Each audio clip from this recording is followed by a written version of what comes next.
네, 오늘은 쌍용 뷰티풀 코란도 다 좋은데 안 팔리는 이유 한번 밝혀보겠습니다.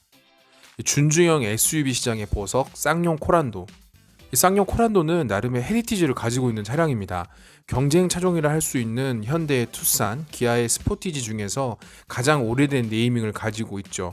이 코란도는 한국인들에게 자긍심과 용기를 불어주었던 차입니다. 코리안 캔 두의 줄임말이죠. 이 투싼과 스포티지도 충분히 좋지만 그렇다고 코란도가 부족한 것은 전혀 아닙니다.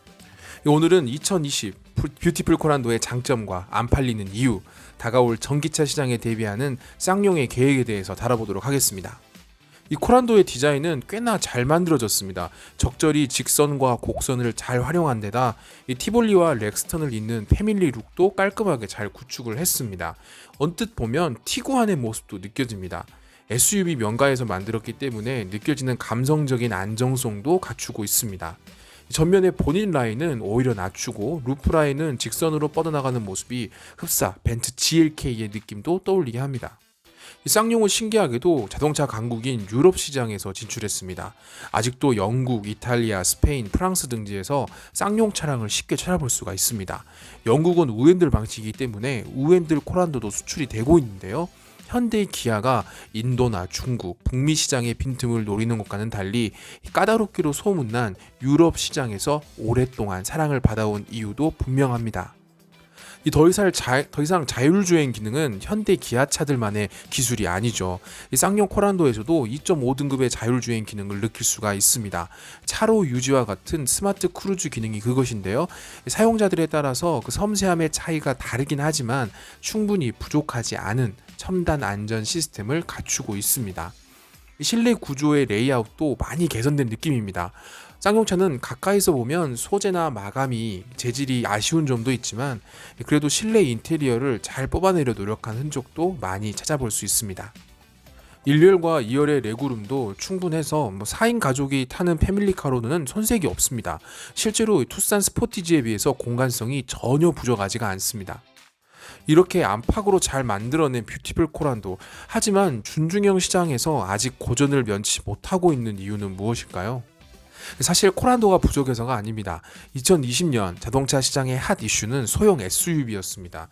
셀토스, 코나, 티볼리의 선전은 상대적으로 준중형 시장의 위축을 가져왔습니다. 이 준중형이라는 세그먼트가 중형과 소형의 중간점에 존재하는데요. 이 소형 라인업들의 합리적인 가격에 넓은 실내 공간으로 소비자들의 인기를 꾸준히 끌고 있기 때문이죠. 하지만 이 투싼과 스포티지의 신차가 주춤한 시기에 코란도의 판매량이 제법 늘 것으로 예측을 했지만 코란도는 아직도 아쉬움이 많습니다. 르노의 QM6가 LPG 차량을 앞세우면서 준중형 C형 시장 1위를 탈환을 했고 2019년 투싼 스포티지가 그 뒤를 이어가고 있습니다. 코란도는요 고작 14,899대로 준중형 시장에서는 꼴등입니다. 이렇게 안 팔리는 이유는 뭘까요? 쌍용의 1.6 디젤 엔진에 1.5 가솔린 터보 라인업도 추가를 했습니다. 엔진은 현대 기아의 엔진을 그대로 복사해서 만들었을까 하는 의심이 들 정도로 잘 만들었습니다. 정확히 말하면 잘 튜닝이 되어 있습니다. 쌍용의 렉스턴 2.2 디젤 엔진이 그렇듯 초반 토크 LET를 잘 활용을 했고, 이는 고 RPM을 잘 사용하지 않는 현대인들의 주행 습관을 잘 활용한 사례입니다. 이 디자인, 실내 거주성, 파워트레인, 가격, 편의성 등 동급 차량과 비교할 때 부족하지 않은 코란도, 아쉬운 점이 하나가 있다면 바로 외관 사이즈입니다. 사람들은 합리적인 가격으로 작은 엔진, 큰 차체로 인한 거주성, 정비 편의성을 늘 추구합니다. 다시 돌아가 생각해보면 르노 삼성의 QM6가 성공했던 이유도 동급에 비해 가장 큰 사이즈로 준중형과 중형의 애매한 위치에 자리를 했고 합리적인 가격대를 갖추고 있었기 때문입니다.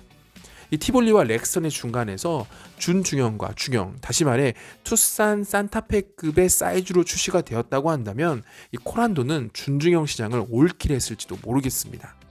이 쌍용의 카이런 이후로 무쏘를 잇는 중형 차량 프로젝트명 D300의 출시도 계획 중이긴 하지만 빈틈을 겨냥한 사이즈가 아쉬운 것은 왜일까요? 게다가 쌍용의 전기차 시장 진출은 한 발, 아니 두 발 늦은 준비를 하고 있습니다. 이르면 2021년, 그러니까 내년하고도 다음 해에 최대 주행거리 400km 정도를 확보한 전기차 시장 진출을 준비하고 있습니다. 이미 적용된 10인치 디스플레이와 2.5세대 자율 주행 기능, 그리고 스스로 배터리를 점검해 무선 충전하는 기술을 탑재할 예정이며, 단일 모터에 LG화학의 배터리가 적용된 전기차와 하이브리드 모델도 계획 중에 있습니다. 이미 2020년 투싼과 소렌토가 전기차 모델을 예고하고 있어서 그 시작이 아쉬운 점입니다. 분명히 좋은 차, 하지만 시대와 체급에서 아쉬움을 느끼는 뷰티풀 코란도였습니다.